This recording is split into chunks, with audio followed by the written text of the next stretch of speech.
Christopher Clyde Chris Smith is a violent vigilante and founding member of the 11th Street Kids, who earned the name Peacemaker by previously vowing to achieve peace at any cost, no matter how many people he has to kill in the process, swearing a vow to do so after accidentally causing the death of his older brother, Keith Smith, and the son of the deceased criminal, racist, and abuser, Auggie Smith, who trained him to kill since his childhood and physically abused him after Keith's death. Adopting an eagle named Eagly and befriending Vigilante, Smith spent years killing criminals without remorse in the name of peace. Welcome to the Auggie. Only 25% of our viewers are subscribed, so if you're a fan of the video, please like and double check if you are subscribed, and with that out of the way, let's get into the video. Thanks to the DC Universe Wiki for the information used in this script. Early life. Trained by Auggie Smith. Christopher Clyde Chris Smith was born to Auggie Smith, a racist former soldier, and as the younger brother of Keith Smith, who taught him about rock and roll. He lived with them in a trailer in Evergreen. Along with Keith, Smith deeply disapproved of his father's racist behavior and ignored his attempts to follow in his steps. During their childhood, Smith and Keith began being trained by Auggie in murder, with Smith being forced to repeatedly stab an enemy of his father, as well as occasionally sparring with Keith to practice his combat techniques. During his school days, Smith befriended Gut Chase, whom he frequently referred to as Prince Charming due to the size of his member, and on one occasion met Gut's younger brother, Adrian Chase. Smith tried to form a garage band with his friends, although it didn't turn out to be how he expected. Discovery of the quantum unfolding chamber. Around the 1990s, Chris and Keith Smith were taken by Auggie Smith to his grandfather's cabin in Settlers Hills to hunt in the woods, although the brothers displayed deep remorse for the animals they killed. On one occasion, Smith and Keith accompanied Auggie to kill animals in the woods, bringing a rifle with them for the hunt. After witnessing a strange creature moving through the bushes, Smith saw his father prepare his rifle to successfully shoot the creature, causing it to begin screaming in the distance, confusing the Smiths, who decided to investigate. Smith and his family slowly approached the creature, discovering it to be an alien, whose organs were outside its body after the shot, much to Smith's amazement. Feeling sorry for the creature, Smith expressed his distress before Keith attempted to stop his father. However, Auggie shot the alien in the head and quickly beat Keith to reprimand him. Smith looked up and noticed a door in the middle of the woods, informing his family that this was the alien's destination. As Auggie and Keith continued on, Smith took the teleporter belonging to the creature to follow his family, discovering that the door connected to the quantum unfolding chamber, shocking both Smith and his family. Interested in the object's use, Auggie, assuming it was dangerous, forced Smith and Keith to use a teleporter belonging to the alien to move the door to the trailer. Auggie acquired armor that allowed him to operate as White Dragon, while his sons continued with their violent training to follow in his legacy. The boys spent their time listening to Home Sweet Home. Death of Keith Smith. One day, when Smith was 8, his brother Keith and him were spending time together listening to Home Sweet Home until they were called by Auggie Smith to perform one of his morning wrestling matches in front of a group of members of the Aryan Empire, who had bet with Auggie on who would win the fight. As their duel began, Smith and Keith fought playfully while their father scolded them to hit each other violently. So Smith followed his instincts and punched his brother in the jaw, causing him to begin convulsing on the ground, making Smith believe that they were playing, until he realized that Keith succumbed to the attack and ended up dying in front of Auggie, who, filled with rage, blamed and aggressively insulted Smith for the murder of his brother, traumatizing the young boy. Following Keith's death, Smith cried for accidentally murdering his brother, leading him to bow down and pray to God, swearing a lasting vow that he would seek redemption through peace, promising himself that he'd begin killing criminals for peace no matter the cost in an attempt to build a better future for the world. At Auggie's request, Smith had to use the teleportation device to move the quantum unfolding chamber to his new home. Growing up, Auggie began verbally and physically abusing Smith, continuing to train him in murder, causing further trauma from his father's torment to manifest. Despite believing Auggie to be a good person deep down, Smith developed a secret hatred for his father, becoming Peacemaker. As an adult, Smith, with a rude personality to close himself off from other people and possessing the murderous skills and techniques taught by Auggie Smith, set out to fulfill his vow of peace, and began to impose his methods of justice in an extremist and violent manner, operating under the alias of the Vigilante Peacemaker. Despite his father's hatred, Smith was aided by Auggie, who provided him with a suit for his operations and numerous technological helmets that possessed special abilities that would aid him in fighting crime, with the objects being stored within the quantum unfolding chamber. Eventually, Smith adopted a bald eagle, which he named Eagly, considering him to be his partner against evil and best friend, living with him in a trailer located in Evergreen. Peacemaker's first public display of heroics was stopping Kite Man. In 2013, Smith dated Becky Coolidge but ended their relationship. Smith frequently engaged in sexual relations with women of various ethnicities and men, something of which Auggie was aware, causing his disapproval to increase. On one occasion, Smith collaborated on a mission with Tenzil Kem, a metahuman with the ability to devour all matter, nicknamed Matter Eater Lad, who devoured a Wendy's restaurant in front of Smith. During his violent crusade for peace, Peacemaker met the sadistic and maniac Vigilante, whom Peacemaker befriended over their mutual sense of justice. They worked as a duo in Evergreen, with Vigilante proclaiming himself to be Peacemaker's best friend, who became uncomfortable with his friend's comments. With the appearance of superhero Guy Gardner of the Green Lantern Corps, Smith made a rumor about him being invited by Gardner to fly on his green carpet before vomiting, to Gardner's alleged pleasure. Imprisonment. Due to his vigilante activities, Smith was incarcerated at Belrev Correctional Center for multiple counts of first-degree murder. Before being taken there for life, Smith left Eagly's care with his father at home. By the time Superman made his first public appearance, Smith had formed negative opinions based on rumors, believing that he liked to eat excrement. Project Starfish. Assassination of Rick Flag Jr. In 2022, Smith was recruited by Argus director Amanda Waller to be part of Task Force X, under the leadership of Colonel Rick Flag Jr., on a mission in Corto Maltese dubbed Project Starfish, to assassinate the alien Starro the Conqueror. Over the course of the mission, Smith overheard his rival Bloodsport's story of his musophobia. After breaching the Jotunheim facility, Flag discovered the secret conspiracy between the United States and the Corto Maltese government and decided to go public with the information. However, Peacemaker betrayed him by threatening him with his gun, proclaiming that if the information was made public, it would cause an international incident. Firmly believing in his twisted vow to preserve peace, Peacemaker, denigrating his leader, fought Flag, who attempted to suffocate him with a rod, but Smith was able to take a shard of ceramic and stab Flag's heart, causing his death. Before passing away, the Colonel mocked the irony of his alias, leaving Peacemaker to reflect on his final words. Despite his presumed success, Peacemaker was left critically injured during the destruction of Jotunheim. Fortunately, Smith was rescued and admitted to Mount Rouge Health Center, as Waller had plans for him. Butterfly Invasion. Recruitment by Clemson Mern.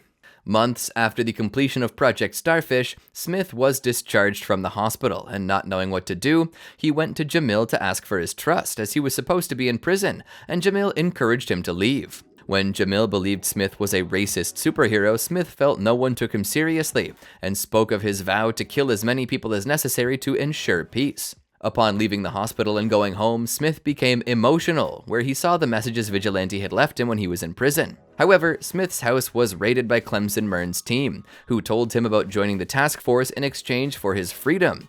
Uncomfortably listening to Leota Adebayo introduce herself, Smith accepted the offer, being informed that the operation was dubbed Project Butterfly, imagining it was something related to a Mothra and hoping to use a jetpack on the mission. Seeing that John Economist had a dyed beard, he began nicknaming him Dyebeard, and the team agreed to meet at Fennel Fields to discuss the mission. Smith took the opportunity to visit his father at home, but from the moment he entered the house, everything Auggie said to him was demeaning, even though Chris only wanted his father to like him. Chris went to reunite with his pet, Eagly, sharing a hug. During dinner with his father, he tried to get Auggie's attention by telling him the story of his rival Bloodsport being tortured by his father with rats as a child, using him as love bait for his father, who laughed hysterically. Smith and his father then entered the quantum unfolding chamber to retrieve his Peacemaker helmets, each with different powers, where Auggie made racist comments which made Chris uncomfortable. Chris arrived at the diner with his team, making awkward comments, which angered Amelia Harcourt, who believed that Amanda Waller had set them up with Smith in revenge for her betrayal. Before leaving, Leota Adebayo met Smith's eagle, Eagly, who was waiting in the parking lot, but was bitten by it, and Smith had a friendly conversation with Adebayo. Celebrating his freedom, Smith started driving alongside Eagly down the street in his Peacemobile until he saw Amelia Harcourt enter a bar, following her. Chris went into the bar where he acted surprised to see her fighting off some thugs who didn't want to talk with him, but he tried to flirt with her and told her that she could just call him Chris. Harcourt snubbed him and left the bar. Smith then saw another woman, Annie Sturphausen, and decided to have sex with her. However, Sturphausen attacked Peacemaker upon discovering his connection to Project Butterfly. She grabbed the knife and attacked him off guard, slamming him through a door and throwing it against the wall of the bar. Smith, desperate, jumped out the window trying to hide, but Sturphausen followed. Fighting back, Smith put on his sonic boom helmet and activated it to kill Sturphausen, blowing up the cars around him and alerting the Evergreen Police Department. Freaked out, Smith sat next to Eagly, who gave him a possum that he'd caught. Escape from Wild Estates apartment complex. As the police were on their way, Smith ran back to Sturphausen's apartment, having all of his belongings there, putting on his suit and blaming his father for his shirt size. Smith got distracted by taking things he thought he liked and called Amelia Harcourt for a ransom, catching her off guard, who quickly dressed, annoyed, to go find Smith. Christopher soon encountered Amber and Evan Calcaterra, whom he'd tied to chairs. During the kidnapping, Amber became interested in Smith's musical tastes. When Harcourt and Adebayo arrived at the apartment, Peacemaker jumped from the balconies into a trash can and was helped to escape by Harcourt, who used a tranquilizer dart. Upon escaping, the team, along with Eagly, celebrated their survival. Returning to Henlin-Lauder Video, the team disagreed completely over who could be a butterfly, believing someone on the team to be a snitch and briefly blaming each other. Smith, unaware what a butterfly was, realized it was something inhuman, believing Economus was a butterfly. Upon returning home, Smith, depressed, lay down on his bed and cried, thinking that John Economus might be his friend, but that Smith had treated him badly. However, Vigilante saw him through the window, surprising Smith, who berated Chase as Smith got nervous that Chase might pull his crotch out to come on him. When Chase got in, Smith explained to him that he left Belle Rive to work with the government and admitted that he had to kill people, even though he had intentions of letting go, being a bad person. Vigilante comforted Smith by admitting that he enjoyed killing people for graffiti, and although he admitted that he sometimes made mistakes in killing people, it was not something he used to do. As Smith began to have second thoughts about killing people for peace at any cost, Vigilante tried to comfort him and invited him to shoot several appliances, having fun together, and later sought out Amber Calcaterra for sex between the three of them. After they finished, Smith took a break and inspected an object he stole from Annie Sturphausen, which turned out to be a butterfly spaceship. Attack on Royland Goff. Clemson Myrn gathered the team, informing them that the target was Senator Royland Goff, a suspected butterfly, and warned Peacemaker that he might have to kill him, along with his wife and 2 children, who also might be butterflies, upsetting Smith, who was uncomfortable killing children. Upon arriving at the ranch, Smith and Harcourt saw the Goff family arrive, but since it wasn't convenient to shoot, they had to wait, talking about their childhoods. When Smith asked Harcourt how she got into her line of work, Harcourt counter-questioned him, with Smith admitting it was because of his father. When Smith was about to say something to Harcourt, she restrained him and decided to go to the bathroom. When the Goff family appeared in the kitchen, revealing bumps from ingesting amber liquid, Myrn ordered Peacemaker to kill the butterflies, but Smith couldn't, frustrating Myrn. Vigilante then appeared from the bushes, revealing that he had followed the team and gently placed his hands on Smith's shoulders to ask him to let him do his job, shooting at the family, killing the wife and children. As Vigilante was about to kill Goff, Judo Master appeared to interrupt them, sparking a fight where Chase and Smith were taken hostage. With Smith tied up, Judo Master got into a profanity-laced argument with Smith and violently threw Cheetos at him, and talked about Wookiees having teeth in their asses, where Smith said, "Don't fuck with Chewbacca." Goff then tortured Vigilante, placing electrodes on his scrotum to force Peacemaker to give him information, but Smith refused, despite Chase's pleas that Smith gave him some information. Smith broke free and fought Goff, defeating him and saying, "Peace out, motherfucker," blowing off his face with a shotgun. Myrn's team then blew up the door, and as they're about to go down, Smith and Chase discovered that Project Butterfly was an operation against alien butterflies as they saw one pop out of Goff's face, which Smith sealed in a jar, naming her Goff, and hid her from his teammates. Visiting his father. Leaving the Goff residence, the team returned to headquarters, where Myrn argued with Smith, who commented that he didn't mind killing people, but he didn't want to kill children without warning or reason, as no one trusts each other. And when Myrn asked if that was it, Smith replied that it was. Smith and Chase drove to Auggie's house, and during the drive, Chase maintained a passive-aggressive attitude, slightly angering Smith. At the house, the duo entered the quantum unfolding chamber to retrieve Peacemaker's helmets. Chase talked about his pinky toe and described himself as Peacemaker's best friend, which confused Peacemaker, who claimed Chase's brother was his best friend, who he used to tease, and they saw the white dragon armor, having an argument about his father being a racist. On their way out, the neighbor approached him as he left to talk about Smith's career as superhero Peacemaker, comparing him and his lack of a coterie of supervillains to that of Batman's, much to Smith's annoyance. The neighbor ultimately revealed to Smith that his father had been arrested, which took him by surprise. Peacemaker went to see him and revealed that he'd been falsely arrested for the crime he committed. Christopher became reflective towards his father, saying that he might not be nice at first, but maybe he could find a way to love him. However, Auggie insulted his son, showed his contempt for him, and his regret at not killing him by slitting his throat when his mother gave birth to him. When Judo Master escaped custody, Smith confronted him in a fight that Smith was about to win until Lyoto Adebayo shot the martial artist upon seeing him in trouble. Peacemaker met Harcourt again at the bar, this time to ask what his files said about him, and she revealed that the files talked about him being involved with the murder of his brother. At home, Smith fed Goff, whom he decided to take care of behind the team's back, depressed by his mistakes. Massacre at Glantai Bottling Plant. After discovering a connection between the Glantai Bottling Company and the butterflies, the team met at Henlin-Lauder Video, where Myrn described the butterflies as aliens who enter people's orifices, using the PowerPoint presentation that Economist made as reference. As Peacemaker was annoyed with Economist, he mocked his presentation, harassing him every chance he got. Economist told him that he did not intend to incriminate his father, but Smith began listing various celebrities he could have incriminated instead, until Myrn angrily shut him up and ordered the team to travel to Glantai. During the trip, Peacemaker and Economist discovered their shared love for Hanoi Rocks, and decided to listen to the song 11th Street Kids until they were interrupted upon arriving at Glantai. Peacemaker entered the plant with Adebayo, donning his X-ray helmet and beginning to blow the heads off of butterflies with a shotgun, starting with the receptionist, angering Adebayo, who believed he was killing people for no reason until she noticed his helmet. As Smith was killing people, Adebayo shot those Smith had already killed. When the butterflies attacked, Smith and Adebayo threw a grenade at them, causing an explosion. Smith and Adebayo checked the control center, but were suddenly attacked by Charlie the Gorilla, until John Economist took a chainsaw to kill the gorilla, saving them. Once they completed their mission, the team had fun driving home, listening to 11th Street Kids and dancing, finally becoming friends, where Emilia Harcourt took the opportunity to take a photo. Harcourt later created a group chat named 11th Street Kids, making the team name official, and sent the photo, which everyone celebrated. Smith then invited Adebayo to his trailer to hang out and prepared a peace train for her to drink. Smith confessed his feelings for Harcourt to Adebayo and she comforted him, but Smith excused himself to go to the bathroom.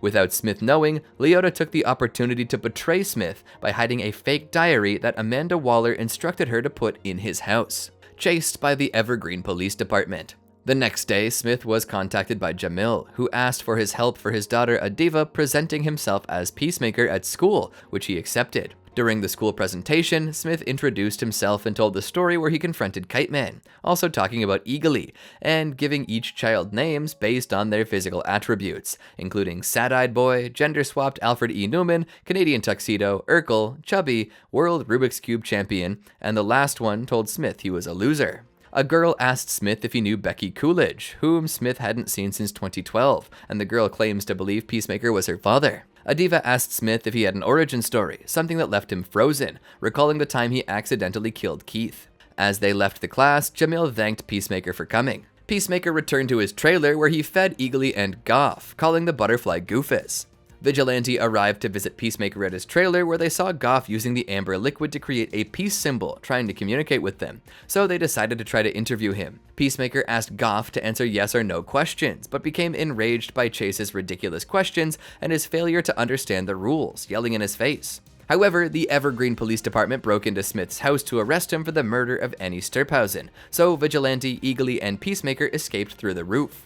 Chase carried Goff on his back, climbing the trees, but he fell, breaking the jar and allowing Goff to take Sophie Song as his hostage, killing her. Vigilante and Peacemaker fled from the police, but in the woods they were surrounded by officers until Captain Casper Locke intervened, shooting at the officers and offering Smith and Chase a car to escape. As they ran, Peacemaker looked back, horrified as he saw Locke kill a police officer begging for mercy and another unconscious police officer. In the car, Peacemaker got angry and Vigilante threw Smith's phone into the road because he thought it could be tracked, destroying it. Upon arriving at Henlin-Lauder Video, Smith had a debate about the words Asian and Oriental being offensive, but Adebayo points out its irrelevance. Smith then got mad at Myrn for sending Casper Locke, who killed the cops, but Myrn was horrified to hear it, and the team discovered that the butterfly's cow remained beneath Coverdale Ranch, deciding that they should check it out. At night, Amelia Harcourt carved a peace dove into Peacemaker's gun, giving it to him and sharing a sentimental conversation where Smith expressed not wanting to kill people, but having no problem killing alien insects. Harcourt confessed that she no longer believed Smith was a bad person, revealing that her name was, indeed, Amelia. Peacemaker sat down to play the piano, but soon saw on TV that the butterfly-possessed Evergreen Police Department was publicly framing him based on a fake diary, realizing that Adebayo planted it. Ambushed by the Aryan Empire. Faced with the public incrimination, Smith decided to escape and finish off the cow himself, accompanied by Vigilante, Eagly, and John Economist, with whom he rocked out to wigwam music. However, they were caught off guard when the White Dragon attacked the mobile unit, knocking over the truck, and Vigilante nearly sacrificed himself to save his friends, but managed to survive. Economist and Peacemaker discovered they were tracked through the helmets, so they tied the helmet to a raccoon to distract the Aryans. Auggie eventually found them and confronted his son, treating him with contempt and severely wounding Eagly. Economist shot all the Aryans with a machine gun. When Auggie's armor ran out of strength after an attack from Vigilante, Smith rose up and took revenge on his father for everything he did to him. Smith started beating him up and blamed him for killing Keith, but Auggie mocked him for his punches, which upset Smith more. To end his torture, Smith took a gun to threaten his father, who challenged him to kill him, and he continued to bitterly taunt and trash-talk Chris, insulting him for not having the guts, until finally Smith pulled the trigger and shot his father in the head, killing him once and for all. After this, Smith broke down to the ground crying, finally able to process his emotions, but Vigilante, not understanding his facial expressions, comforted him by telling him, "Tender, nice touching." Battle at Coverdale Ranch. Peacemaker and his teammates desperately rushed to the veterinary clinic, where veterinarians kindly offered to tend to Eagly's injuries. Chris stayed with Eagly, praying for him, giving a speech where he confessed that Eagly was the only person who loved him besides Keith, and upon closing his eyes, Eagly miraculously woke up and hugged his owner, which also rekindled Smith's motivation to complete his mission. When organizing the team, they agreed to place Harcourt as the new leader after Myrn was assassinated, and motivating the team to defeat the cow. Ready to stop the threat, the 11th Street kids headed to a veterinary van to travel to Coverdale Ranch. While traveling in the mobile unit, Peacemaker and Vigilante farted in front of Leota Adebayo to annoy her, and Smith revealed his peace vow to kill bad people to honor Keith, while Adebayo tried to advise Smith not to let Keith's murder define him. Upon arriving at the barn, they hid among the bushes waiting for nightfall, where Peacemaker vomited and claimed to have done so on Guy Gardner of the Green Lantern Corps once riding on his carpet, adding that Gardner enjoyed the incident. John Economist posed as a butterfly and left the sonic boom helmet in the barn, but as he was leaving, Fitzgibbon interrupted him to ask why he had dyed his beard.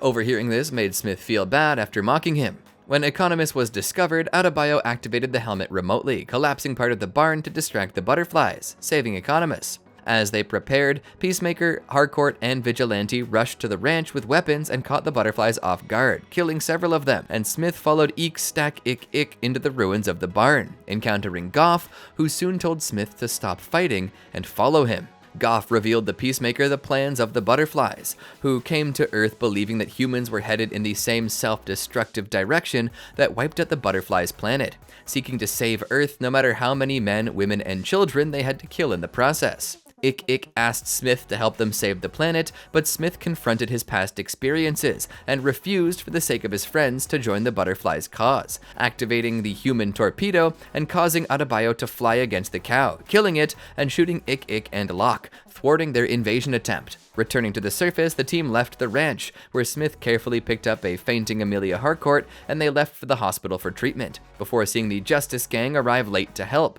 Peacemaker was upset with them. Back to normal, resuming his life. While Harcourt, Economist, and Chase were admitted to Mount Rouge Health Center, Smith made peace with Adebayo, whom he acknowledged as his best friend after telling her his reasons for preventing the butterflies' plan.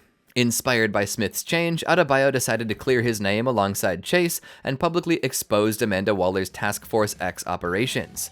Smith waited for 5 days for Harcourt to wake from her coma, hoping she would survive. Once Harcourt recovered and woke from her coma, Smith arrived to see her on a gurney. Harcourt shed a tear of joy and offered her hand, which Smith shook. In his trailer, Smith was awakened by Eekstack Ick Ick, who was banging on his window looking for the last supplies of amber fluid, which Smith agreed to give her before she passed away. After feeding the butterfly, Smith went outside to sit and reflect, but hallucinated the ghost of Auggie smiling at him, something that haunted him for the next few months, which reached Adebayo's ears, but eventually Smith stopped seeing his father.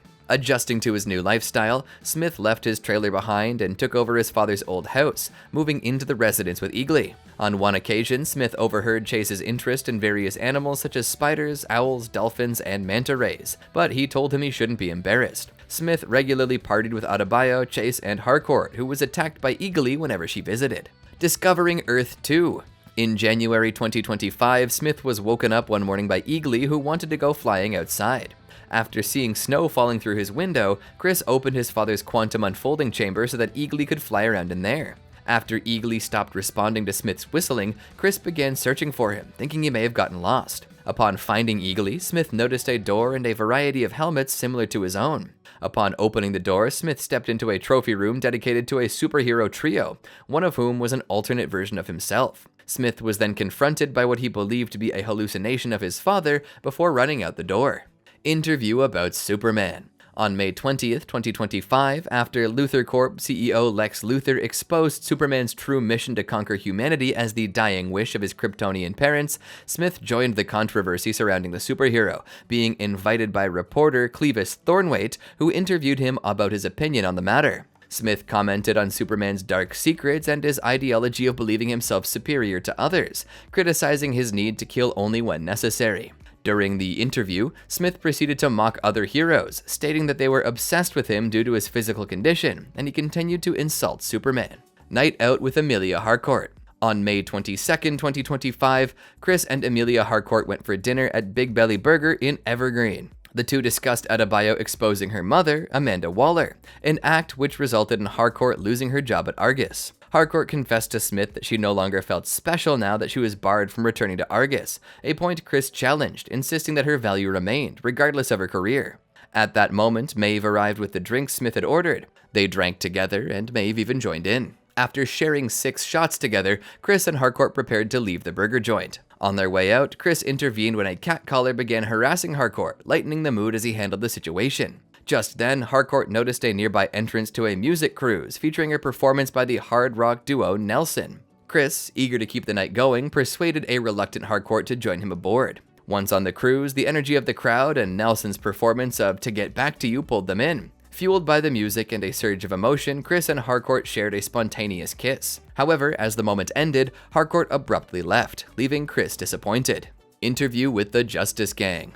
In June 2025, preparing for an interview with the Justice Gang, Smith donned his Peacemaker uniform and joined Leota Adebayo in her car. Adebayo remarked on how unusual it felt to see him emerging from his father's now former home. In turn, Peacemaker asked about her relationship with Kia following their divorce. Adebayo explained that Kia had struggled to accept the changes she had undergone, to which Peacemaker responded that Kia was likely worried she could die, just as anyone could, aside from those as tough as himself. After glancing at Adebayo's business card for her security consulting firm, Peacemaker asked whether she had spoken with Harcourt, wondering if she'd mentioned him. Saddened when Adebayo admitted she had not, he nonetheless thanked her for driving him to the interview. He went on to express how often metahumans, like those with the Justice Gang, had treated him dismissively, undermining his long-held dream of becoming a legitimate superhero. Upon arriving at their destination, a dilapidated toy store, Adebayo reassured him that his past heroics in saving the world would surely be recognized by the team. As Peacemaker entered, he passed by the White Rabbit, who left the building in tears. Inside, he found himself in a dimly lit chamber facing Maxwell Lord, the team's organizer and financier, through Lord Tech, seated alongside Guy Gardner and Hawkgirl. Throughout the interview, Peacemaker's responses were repeatedly dismissed. When he hesitated between using either of his aliases, he was branded indecisive. Gardner mockingly added blowing dudes to his resume of skills, which otherwise highlighted marksmanship and combat training, but were ultimately summarized by Lord as volatile tendencies. When Peacemaker brought up his extensive helmet collection, the panel further derided him as a sociopath. Lord then drew attention to Peacemaker's criminal record, emphasizing the Justice Gang's avoidance of collateral damage in light of growing public distrust of metahumans. In response, Peacemaker cited his traumatic childhood and violent upbringing as the source of his flaws, further irritating Gardner. The team actively ignoring him, Peacemaker finally noted that he could still hear them talking while their microphones were supposedly turned off. Furious, Peacemaker stormed out as the team descended into argument and rejoined Adebayo in her car, visibly enraged. visiting Emilia Harcourt. Smith later waited outside Emilia Harcourt's apartment, noticing her bloodied knuckles as she stepped out of her car. As they entered the residence together, he joked that while he once listened to 30 Seconds to Mars in his own car, he had refrained from assaulting the dashboard as she had, teasing that she must be on good terms with the band. Harcourt, feigning offense, brushed off the remark. Inside, Smith took a note of the pile of bills and eviction notices atop her kitchen table as he asked how her job interviews went, Harcourt having lost her position at Argus. As Smith dried the injured hand Harcourt washed, he told her his interview with the Justice Gang went awry in an attempt to cheer her up. Instead of cheering her up, Harcourt acknowledged his disappointment, recognizing how much he longed to achieve his ambitions. An awkward silence followed, Smith bringing up the drunken night he spent with her on a party boat. Emilia regarded it as a mistake, Smith leaving offended. Exploring Earth 2. Meeting with his alternate family. Angered by his encounter with Emilia Harcourt, Smith intoxicated himself and hosted a raucous orgy at his home. Eventually growing weary, he made his way toward his bedroom, pausing beside the quantum unfolding chamber. Entering the storage area, he was followed by Eagly, who circled the room as Smith approached the door to a room in which he met another version of his father in 6 months back. He stepped into a trophy room, examining displays that chronicled the top trio's achievements and showcased a distinct white dragon mask. Continuing through the mansion, Smith opened the front door and encountered a man approaching from his car, an alternate living version of Keith Smith. The two embraced before Keith entered the house to join his father. Chris then joined Auggie and Keith in the living room while his own counterpart was stationed in Bloodhaven, New Jersey. Together, the relatives reminisced about Chris's childhood, including a memory of when he'd been chased by a platoon of imps from another dimension. After Auggie retired to bed, Keith asked Chris about his ex-girlfriend, encouraging him to rekindle the relationship before leaving for sleep himself. As he departed, Chris clasped his arm and told him he loved him, affection that Keith reciprocated. Duel at the Smith residence. Smith continued to wander through the top trio's residence while Auggie and Keith slept, eventually stepping into the bedroom belonging to his counterpart. Surrounded by framed posters of alternatively named rock bands, Smith noticed a photograph depicting his counterpart alongside the doppelganger of Emilia Harcourt. Suddenly, he heard the click of a gun behind his head. This world's Peacemaker, suspecting him to be a shapeshifter, demanding to know his identity. While trying to explain himself, the other Peacemaker got impatient, panicking. Smith disarmed Peacemaker and bolted, rushing to input the code for the door leading to the quantum unfolding chamber as star-shaped projectiles from Peacemaker's helmet tore into his back. Although Smith managed to open the chamber door, his escape was cut short when Peacemaker tackled him with the aid of a jetpack. Pinned against a surface, Smith endured repeated blows to the face as his assailant primed his gauntlet's spike for the kill. In the struggle, however, Peacemaker was impaled on a suspended shard after Smith enabled his jetpack, plummeting to the floor after turning it off. Smith caught the dying Peacemaker in his arms, watching in shock as his counterpart gazed back at him before succumbing to his injuries, leaving Smith in a state of panic and confusion. Smith looked around in shock at what he had done, and regained consciousness when he saw the body of his alternate self, and desperately attempted to hide the body in a container. Using force, Smith tried to hide the body by covering it with a bag, but despite his efforts, he found that the body kept rolling out on its own, exploding with anger and throwing the bag around. Frustrated, Smith returned to his door and grabbed his phone to call Adrian Chase, who he asked if he had his bone locks, and invited him to his house to do a cleaning the next day.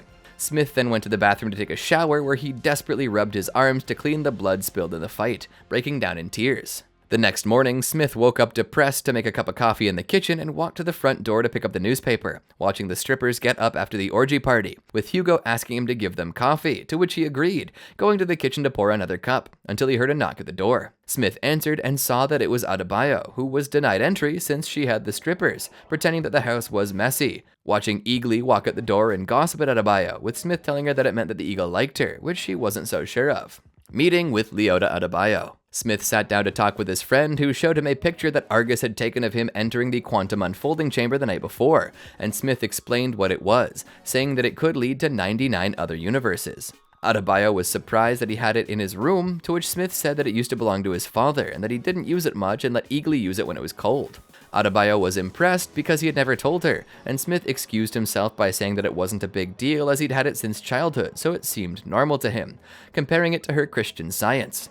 Adebayo, however, clarified that she was a Methodist, to which he said he didn't know what that meant, but Adebayo pointed out that the comparison didn't make sense. Smith had a nervous breakdown and sarcastically acknowledged Adebayo's point, offering her various rewards and proposing to invite everyone to perform a big dance routine for her, then sitting down again, very irritated.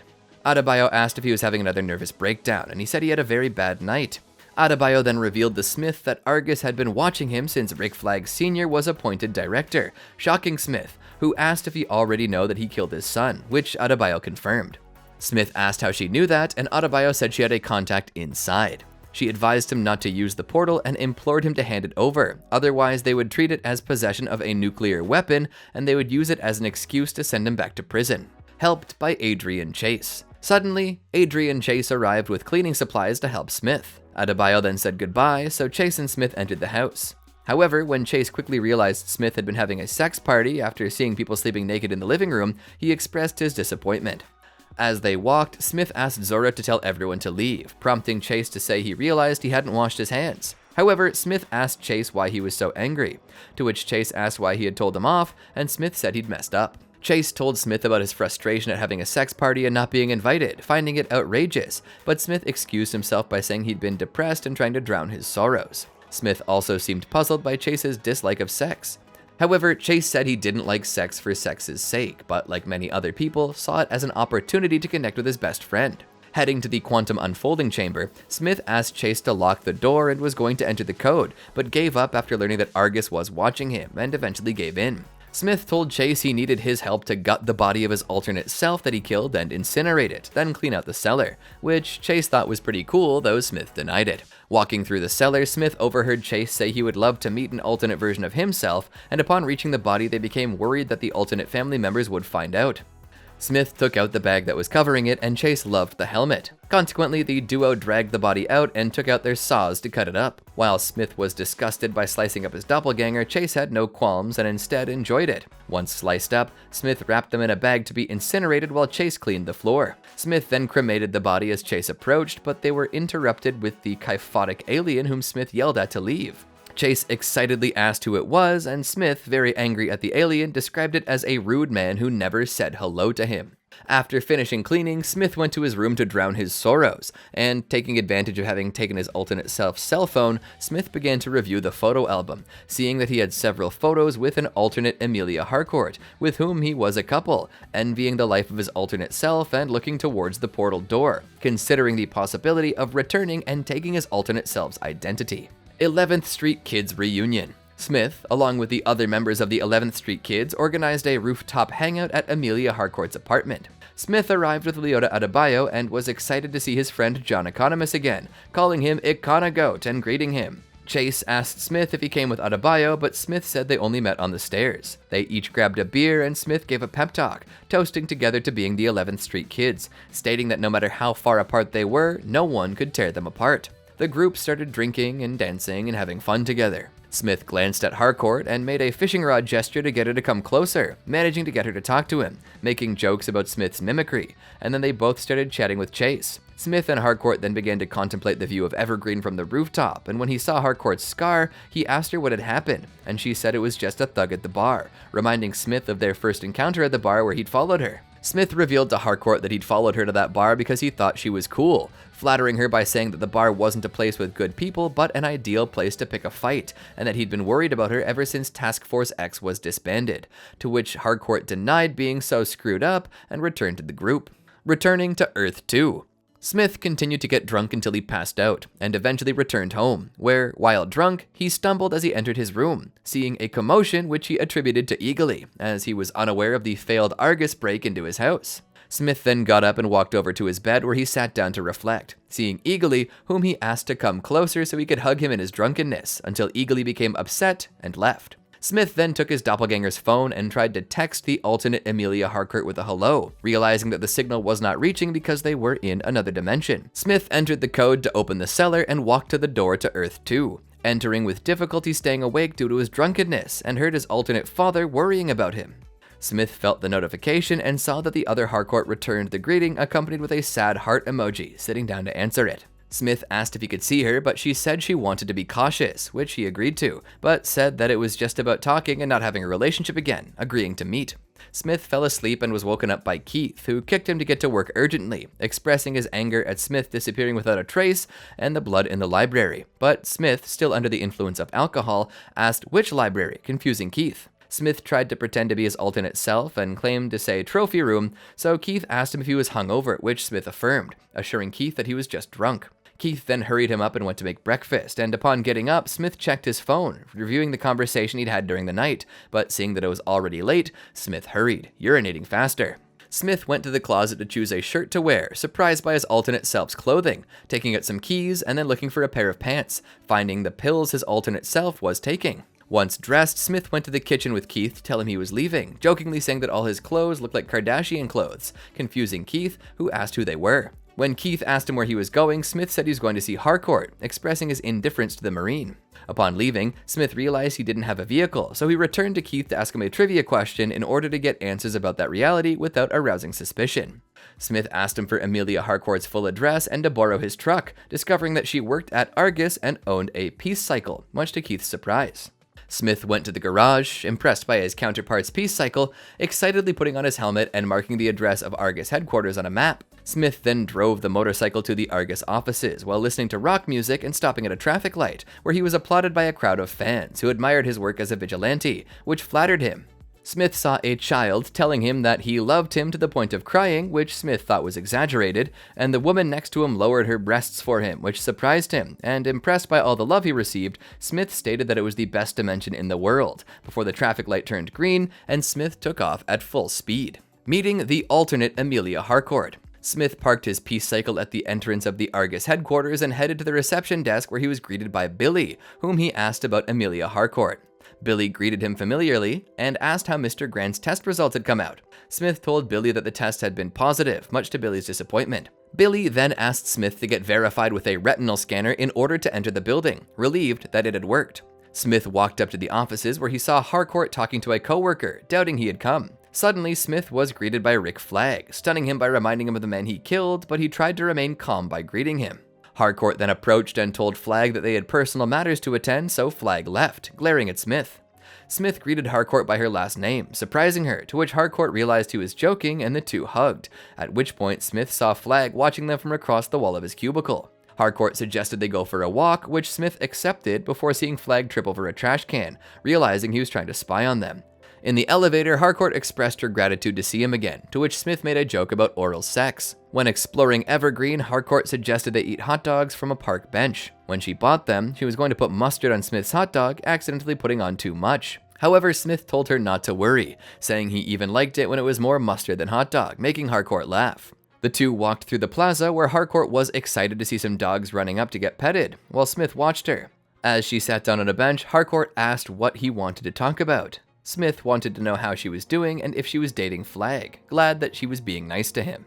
Attack on the Evergreen Department of Motor Vehicles. Chris opened up, admitting he has been trying to reform himself and improve both his own character and, inadvertently, that of his counterpart, who had broken her heart. Apologizing on his behalf, Chris heard Harcourt consider rekindling their relationship. She told him he hurt her a lot, to which Smith apologized, and Harcourt asked him not to be impulsive. Their conversation is cut short when the terrorist group Sons of Liberty hijack the Evergreen Department of Motor Vehicles, planting explosives throughout the building in a bid to cripple government operations. Chris sprang into action, running into Fairy Tale's grooming salon and pet shop to ask for access to the roof. Smith climbed up and leaped from the pet shop to the Department of Motor Vehicles. The noise drew Jim, who was promptly decapitated by Smith with a firefighter's axe. Chris rescued the hostage from Brad, overpowering him and stabbing him in the eye with his own knife. He then ambushed Gary in a corridor, trapping his legs between a wall and a printer. Gary tried to shoot, but Chris deflected the shot into Amy, who had come to help. Chris finished Gary by stomping on his head against the wall. As Chris left and picked up 2 pencils, a Sons of Liberty member threatened him. Smith, hanging from a pipe, fatally stabbed this man through the ears. When the other Sons of Liberty tried fleeing to the roof, Chris intercepted them in the stairway.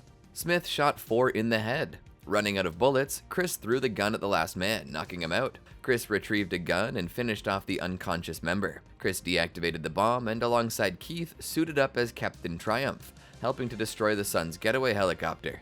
Smith exited the building and was greeted and hugged by Harcourt and Keith. Talking with Keith Smith.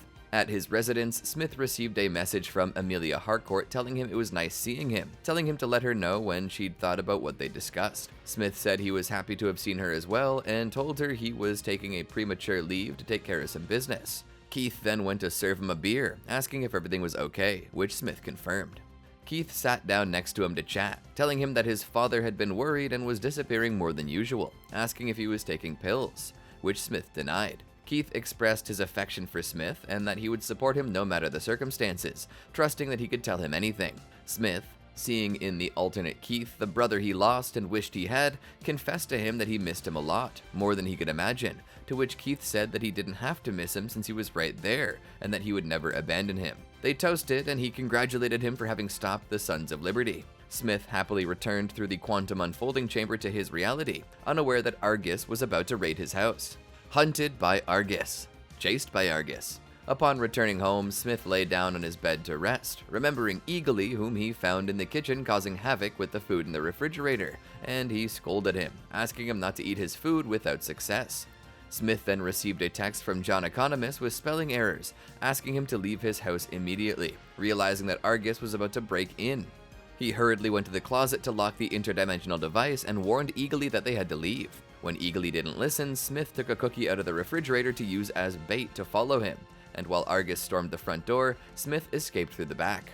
Smith ran off into the woods with the device, being spotted by Judo Master, who followed him, performing acrobatic flips to roll faster until he caught up with him in front of a tree, where he grabbed a branch and kicked Smith. Judo Master made Smith drop the device, and Smith, very upset, threw some cookies at him, infuriating him. Judo Master kicked Smith, managing to knock him against a tree, but Peacemaker ended up grabbing him and slamming him against a rock. He didn't understand why Smith was chasing him, and Peacemaker claimed he wasn't willing to allow Smith to endanger the world again. Judo Master broke free to continue fighting Smith, climbing a tree and then punching Peacemaker in the face, but Peacemaker ended up throwing him against a tree.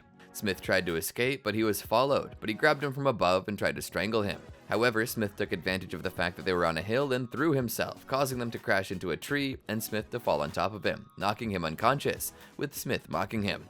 Smith took the device back, asking Leota Adebayo to come get it, and when she arrived, Smith told her they had to leave quickly to move the portal, demanding that she start towards Settlers Hills. Hiding with Leota Adebayo. On the trip, Smith explained to Adebayo that he had to transfer the portal by moving the device, recounting the time he moved it as a child. Adebayo believed the portal was created by his father, but Smith told her his father didn't even finish high school. When Adebayo asked how he got the helmets, Smith said it was complicated. Smith then received a call from John Economist, claiming that he had almost killed someone to save Eagly, claiming to be about to hack the lock to get into her closet. Smith asked him to stall for a bit as they activated the portal. Adebayo asked why the door was so important, and Smith said once when searching for Eagly, he entered another door using the same code to enter another dimension. Adebayo, however, assumed it was just a hallucination. Smith denied this and explained that they were doors to other dimensions, taking him to another, similar but better world. Smith mentioned how he, his brother, and his father fought as superheroes called the Top Trio. Smith told Adebayo to turn around when they reached the cabin, mentioning it was his grandfather's. Upon entering, Adebayo tried to open a door but was nearly hit by wood. Smith then found an open door to place the portal. Smith finally activated the device, configuring it to connect to the door. Unsure of where to go, Smith proceeded to ask Adebayo to move away, managing to turn it on and causing a small explosion from which he ran. Discussion with Adebayo. The explosion broke the windows and threw them back, and when they got up, they entered through the cabin again and saw that the activation worked. Smith asked Adrian Chase to come at night to the cabin, bringing doors and hinges. Smith and Adebayo stared at the portal until nightfall, until she told him her ad was in Pro Soldier. Smith then informed her it was a scam and that they were making money from aspiring haberdashers. Smith then pointed out that no one read them, estimating that only 12 people did, and they only watched the hunting channel. Adebayo asked if there was an alternate there, prompting Smith to confess that he accidentally killed him. Smith was about to kill him when he saw a photo of Harcourt, who was dating Flag Jr., surprising Adebayo, who asked if he might be entering some kind of hallucinogenic world, but Smith claimed it was real. Smith claimed he had to go back because he didn't want the alternate Keith to lose his brother, and he didn't want to ditch the alternate Harcourt, claiming to have the same DNA and that he passed an eye test, making fun of his alternate's clothing. Adebayo told him that it didn't matter how good the other world looked, and that his biggest problems in life were the ones they carried, and that his place belonged with Earth 1. However, Smith doubted it, believing that maybe he did belong there and that some cosmic incurrence switched them, and he ended up in a dark dimension where everything goes wrong for him, but this didn't seem right to Adebayo. Adrian Chase then arrived with the hinges he requested, excited to see the QUC. while Smith texted Amelia Harcourt to let her know they should meet, agreeing on Kupperberg Park. While Chase prepared to lower the doors and hinges, Smith asked for the car to go see Harcourt, hoping to get a response from her before making a decision. In the morning, Smith drove off toward the park, unaware that Judo Master was passing by after the confrontation. Captured by Argus. Upon agreeing with Amelia Harcourt to meet at Kupperberg Park to talk, Smith was warned in advance that he was working for Argus, with several agents on guard waiting for his arrival to capture him. Smith entered from the northwest and jumped a fence to pet some dogs, thwarting Judo Master's free kick on him, stopping to kick a ball until he arrived with Harcourt sitting in a seat, grabbing her microphone to throw it away, which Langston Fleury reported. Upon learning that Judo Master was going to shoot, Smith and Harcourt switched places. Harcourt was annoyed with Smith for misinterpreting a warning, but Smith asked her to tell him if the rendezvous on the boat meant anything to her. However, Harcourt coldly reprimanded Smith for having an interdimensional portal in his house, imploring him to leave, but Smith insisted that she tell him if the boat incident meant anything. Harcourt eventually relented, claiming it meant nothing as she was drunk, wishing it hadn't happened. Smith was disappointed and then inquired about her relationship with Rick Flag. Harcourt stated that he was her best friend and that she couldn't forgive him. When Fleury attacked Smith to force him to put his hands on his head, Smith ran off, breaking Clyde's arm to use as protection, causing Judo Master to accidentally shoot his ally.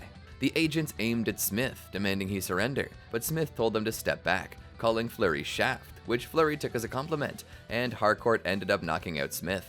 Sacha Bordeaux detected a spinning pattern, predicting a fatal shot. To save Smith, Harcourt ran up to him and knocked him to the ground, punching him several times, which confused Smith, but she held him down until he was in a chokehold, resulting in his capture.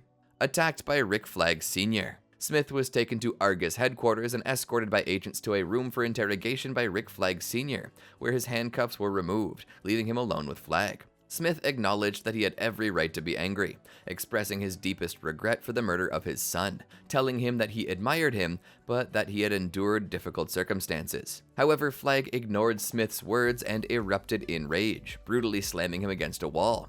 Smith refused to resist and accepted the punishment while being slammed against the wall several times and then kicked in the face. Flag subdued Smith and challenged him to a fight, only to insult him to his face and tell him that his son was a far better man than Smith could ever hope to be. Smith claimed to be extremely remorseful, but Flag, furious, brutally kicked him in the face. Upon learning that Flag was going to kill his friend, John Economist risked his job by searching Smith. Flag continued to punch Smith in the face, only to be stopped by Sacha Bordeaux. Economist had already registered him at the agency and was legally required to release him. Smith was helped by Economist to the exit, where Adebayo and Chase were waiting for him, shocked by how Flag had left him. Chase grabbed him by the shoulder and helped him into the car. On the way to the cabin, Smith revealed that Harcourt had betrayed him, talking about how she knocked him out to hand him over to Argus, believing she used him to get back into the agency, and how Economist searched him to save him. To break the ice, Chase asked them to ask him about stingrays, but when they didn't ask him questions, Chase began to reveal the truth and asked if they could go to Taco Bell. Smith asked how many stingrays it would take to shut him up, and Chase started counting. Eventually, they left Smith alone in the cabin, wanting some privacy. While walking to the cabin, Smith called Eagly without success, and convinced that he did not want to stay in this reality, he made the decision to go live on Earth 2, writing a letter dedicated to Adebayo, trusting she would let the others know, letting her know of his intentions to go live in the other world to be the man he could never be, thanking everyone. Once he finished writing the letter at dusk, Eagly flew back to the canyon, seeing him place a human finger which he pretended not to have seen. After folding the letter, Smith wrote to Adebayo to say goodbye, worrying her and causing her to drive full speed toward the cabin. However, Smith installed the device to activate the quantum unfolding chamber and go to the other dimension, encouraging Eagly to leave for another adventure. Life on Earth 2. Crossing back to the other dimension to stay, Smith washed his face and went to see his room between emotions, before Keith appeared to tell him that he was sorry because there was a kaiju in the center of Evergreen causing destruction, asking for him when he saw him. Smith said that he had rescued him and that his name was Eagly, which was going to be his sidekick from then on, making Keith laugh, who asked him not to take along. Donning their uniforms, the Smith family and Eagly took to the skies with their jetpacks before engaging in battle with the kaiju, killing it and saving Evergreen. After the battle, Smith went to Argus headquarters and reunited with Harcourt. Smith went to lunch with his brother, father, and Harcourt at a restaurant where Auggie proposed making a toast to his son Chris, who had struggled but managed to overcome his adversities, becoming a better man, congratulating him for having returned to his relationship with Harcourt. At that, some children shyly approached the top trio to ask to take a photo with them, which they gladly accepted, listening to Keith make jokes with his father. Harcourt agreed to take the photo, with Chris giving a thumbs up, saying top trio as she took it. Chris Smith went to the house with Harcourt and spent the night with her. The next morning, Smith enjoyed being with her, and upon waking up, Smith went to shave while Harcourt took a shower, where Smith told her that Keith told him to go to Argus to do the paperwork for the battle against the kaiju, asking her if she wanted him to wait for her, to which she said not to worry and leave without her. Smith then took his peace cycle and headed to Argus headquarters while Harcourt took care of some matters at home. Visited by Emilia Harcourt. At Argus headquarters, Smith was notified that Emilia Harcourt wanted to see him, and she was detained after finding an illegal substance on her, taken to be inspected and left in a room awaiting the results. Smith learned that the Harcourt of his reality had come and asked to see him, thanking the security guard for letting him in despite not being in the protocol. Once left alone, Smith became angry with Harcourt, asking her how it came to be. However, she asked him what he was doing in another dimension, to which Smith told her about the letter, saying he had written it from the heart, which Harcourt hated. Smith even said he had forgiven her for betraying him. However, she said she had saved his life from being shot by a cyborg. Through tears, she told him that he should have realized that she would never do something like that to him, making Smith reconsider, who apologized. Harcourt, still upset, asked Smith if he wanted to talk about emotions, but Smith said he had already apologized to her, to which Harcourt asked him to repeat it 2 more times. When Harcourt asked if they would let her out of there, Smith said they didn't find any more drugs, asking why it was full of cocaine, with Harcourt revealing that Adrian Chase had a vault full of drugs, with Smith claiming to have never been there, but having heard that he did have mini babies. Smith asked why they all came to look for him to take him back. However, he said that he had tried to talk to her about it in Copperberg Park, to which Harcourt made him realize that they were being surrounded by Argus agents pointing at him. Smith then demanded that they talk about what happened on the boat and if it had meant anything, becoming disappointed that she had never told him about her relationship with Rick Flag Jr., confessing to having had feelings for each other, making Smith uncomfortable by trying to get close to someone whose boyfriend he killed, and she denied that they were dating. Harcourt again told him that she did not hate him, and Smith confessed his feelings of love for her, with Harcourt moved by saying that she already knew, which Smith assumed. He asked her if she shared feelings, but she tried to evade the question, bursting into tears by stating that she was a nightmare, to which Smith did not care. But she did, expressing that she was not capable of opening up her feelings as he was, saying that he was right when he told her that she only got into bar fights to feel something. Despite this, Smith claimed to love her, making Harcourt very emotional, in tears, demanding that he come back to them. But Smith said he couldn't, as he couldn't leave his alternate family alone, frustrating Harcourt before taking the security guard to tell her that the blood test was negative. Harcourt then took her jacket. Discovering Earth 2's true identity. While walking through the Argus offices, Emilia Harcourt was struck by the absence of people of color, stating she had not seen a single one since they arrived, and in response to the doubt that this generated in him, Smith stopped to look at one of the little rolled-up United States flags on the desk, seeing that it had a swastika on it, shocking Smith, while Harcourt reprimanded him for considering it his perfect world, and not understanding how he didn't realize he was in a Nazi world. Smith tried to excuse himself by saying it was impossible for him to notice, but Harcourt pointed out the copies of Mein Kampf everywhere and the huge mural of Hitler, making Smith feel very bad for having not noticed. When the security guard was going to arrest Harcourt, the alternate Harcourt asked him what he was doing and asked him to get away from her, but Smith let her know that they were done, proceeding to attack the guards along with Harcourt. Smith helped Harcourt up and they ran out of the offices, knocking over an employee's papers. When trying to escape through the reception, they were threatened with weapons by the security guards, so Smith asked Harcourt to hug him and activated his jetpack, flying out the window, crashing into glass and hitting the car. Upon getting up, Smith asked how big the door was, since he wanted to take the peace cycle, both of them getting on the motorcycle and escaping the guards who were trying to shoot them. On the road trip, they saw the police following them, and Harcourt then hugged Smith, happy to be with him. Saved by the top trio. Seeing some police officers get out in front of them to surround them, Smith turned onto a road towards a barn. However, when he ran out of road, Smith was forced to brake the motorcycle, being pointed at with weapons by the officers who got out of their cars to arrest them.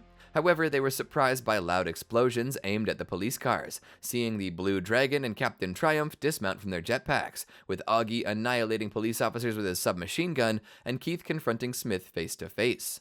Auggie told them if they wanted to live, they must come with them. Smith and Harcourt were taken to the residence where John Economist was tied to a chair, who tried to explain why he was tied up, but seeing that they were accompanied by the Blue Dragon and Captain Triumph, he pretended not to know them until Auggie shut him up to ask what was going on, with Smith asking them to let them go, but Emilia Harcourt again insisted that they would not leave without him. Auggie, however, demanded only to know what was going on and how they got there to begin with, so Smith explained having just happened to come by the place while he was drunk, being surprised to see Keith because his brother died when he was a boy, wanting to see what his life had been like. When Auggie asked how he met his son, Smith claimed to have broken into his room and appeared behind him to kill him, so he instinctively ran away without intending to kill him, enraging Keith to discover that his brother had been killed, with Auggie asking him to calm down. Smith tried to apologize, but Keith insulted him, with Smith explaining that he was about to kill him and activated his suit to send him flying into a protrusion, claiming it was an accident. When Auggie asked why he came back, the grieving Smith said he wanted to feel what it was like to have a family, being interrupted when the police knocked on the door, with Auggie going to answer it. When Auggie returned, he demanded Harcourt tell them how many of his team came, but Harcourt refused to tell them after seeing how the cops were killed, so Auggie had to explain that the cops were not innocent, talking about Adebayo, who Keith chased. So Smith said he was her best friend, and he would not let anything happen to her. As Keith said Adebayo escaped, Auggie said they would wait for everyone to reunite to go back to their dimension and then never see them again, telling them he would change the lock. Overhearing a conversation of this with Keith, upset about letting Smith get away with it. Auggie said he believed Smith when he said he didn't kill him on purpose. Attack on the Smith residence. Emilia Harcourt was impressed that Auggie was so generous for a Nazi, to which Auggie clarified he was not one, disagreeing with the problems of his world, giving an inspiring speech about doing good within an evil world in whatever way he could control, only to be suddenly killed by Vigilante, who jumped through the window and stabbed him, with Smith desperately trying to shout at him to stop, alerting the police. Smith went to see his alternate father's body, very distraught, while Keith chastised him about what they had done, shocked to discover that he was not a Nazi, to which Harcourt hurried him away. Smith accompanied his friends toward the interdimensional door, but suddenly the police burst into the residence, unleashing a gunfight against the vigilantes. Harcourt activated the door and rushed the others, while Smith watched his friends free John Economist from the chair. Harcourt then rushed Smith to the door. However, Captain Triumph flew through the wall, knocking Peacemaker against a wall and proceeding to punch him repeatedly. In response, Eagly attacked Keith, pecking him in the face, with the rest of his friends attempting to subdue him. Completely broken and disappointed in himself, Smith saw his allies about to kill Keith, screaming at them in utter desperation to stop. Smith went to hug his alternate brother and tearfully apologized for what had happened, concluding that he was the problem, remembering some of the people close to him that they had killed. While Peacemaker cried for his brother, Adebayo convinced him that they had to leave when he heard the sirens, and he was helped by her to walk through the warehouse back to his reality. Establishment of Salvation, arrested by Argus. Returning to Earth 1, Peacemaker and the rest of the 11th Street kids approached the Argus agents outside Adrian Chase's house. Peacemaker tossed the quantum unfolding chamber access device toward Rick Flag Sr., telling him that the others had come to convince him to give it up. With Judo Master confirming the story, Peacemaker was taken into custody by an agent and read his rights, while his allies were let free. Smith was locked up in Evergreen Correction Center and left eagerly under the care of John Economist, released by his friends. In the morning, he saw a pigeon outside the window until Derwitz brought him a list of visitors to his cell. Smith refused to see them, prompting Derwitz to ask him why, since inmates did not usually turn down visits. Smith replied that he considered himself the Angel of Death, which made Derwitz laugh. Smith sat on his cell bed and thought about it. Later, Derwitz went to tell Smith he'd been released on bail. Confused, Smith asked who had paid his bail, and Derwitz revealed that it had been Adebayo, with the guard having difficulty remembering her name. Smith tried to refuse and asked him to return the money, but Derwitz told Smith that it didn't work that way and released him anyway. Confronting his traumas, Smith went to John Economist's house, pleasantly surprising his friend. However, the depressed man said he had only come to look for Eagly, as he was planning to leave town. Upon leaving, Smith stayed at a hotel, but to his surprise, he saw that Adebayo had tracked him down. Smith soon saw his other friends also arrived, rushing to their trailer to leave, only for Vigilante to ambush him, knocking him to the ground and subduing him with a taser to prevent him from going. Upon awakening, Smith put ice on his forehead to ease the pain. Adebayo tried to ask him what he was doing, to which he said he was only trying to leave and was forced to stay. Harcourt told him that they had tried to see him constantly, but Smith asked them to accept his departure. Adebayo, however, made him see reason, telling him that they were a team and reminding him of what he had said at the party, that no one could ever separate them. Smith claimed he was wrong and never should have participated, but they told him that they were just trying to understand what was happening to him since he was acting strangely, asking why he didn't want to leave prison. Smith claimed he was cursed since everyone around him was dying.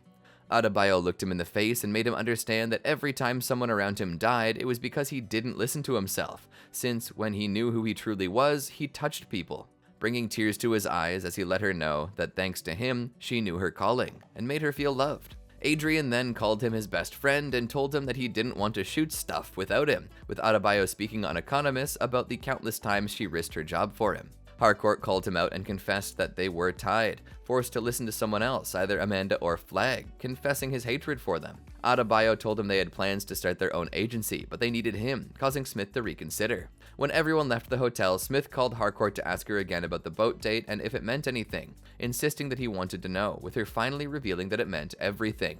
Smith returned to the hotel where he jumped for joy knowing that Harcourt loved him, starting to dance. Kidnapped by Argus. Once reunited, the group returned to the city and, inspired by their mutual effort to make the world a better place in the face of corruption of Argus, Smith and his friends set out to create their own covert operations agency, Checkmate. With a large amount of drug money in their possession, the team went to Adrian Chase's basement and took the dirty money he was storing to good use, using the funds to make their project a reality. After establishing their headquarters in Evergreen, they were joined by former Argus agents Sasha Bordeaux, Judo Master, and Langston Fleury, all walking together happily to have created their project. Despite overcoming his traumas and finding his place with his friends, Smith was kidnapped while trying to return to his apartment one night, taken off guard.